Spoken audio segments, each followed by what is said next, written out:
talk about who participates in our project, what is the work schedule, what is the period of stay at area where we conduct agricultural activities, what documents are necessary, what volunteers do in their free time.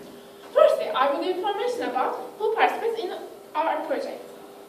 Volunteers come from Europe, and these volunteers should study agriculture. Minimum age to participate is 18, and volunteers expected not to be over 25 years old. Official language of our project is English.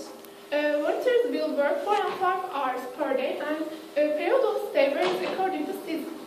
Also, our project offers food and accommodation.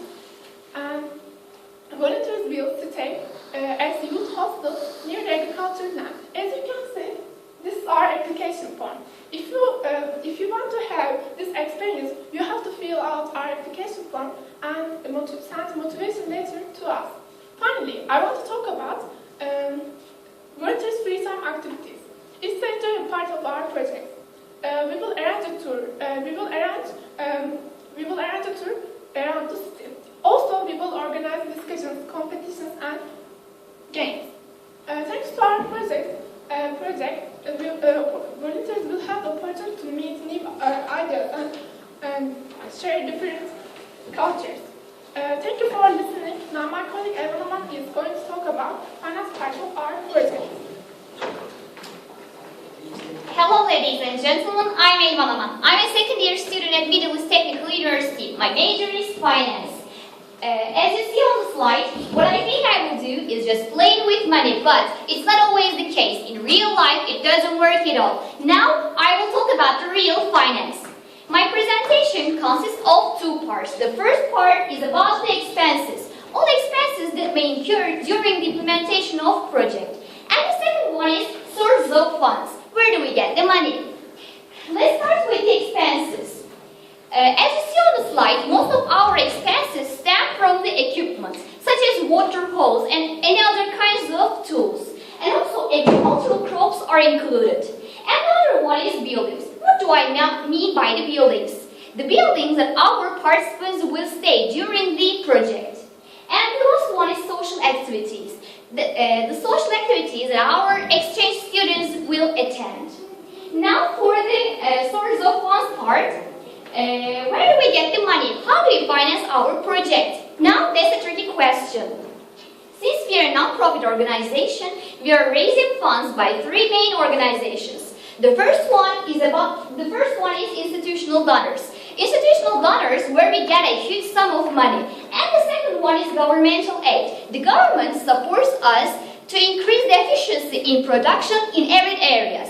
And the last one is angel investors, who believe that our project is promising and will benefit to the economies of a specific region. Now my colleague Burak will conclude. Thank you for listening. Good morning, ladies and gentlemen. My name is Burak Topaloğlu. I'm a sophomore student in Middle East Technical University.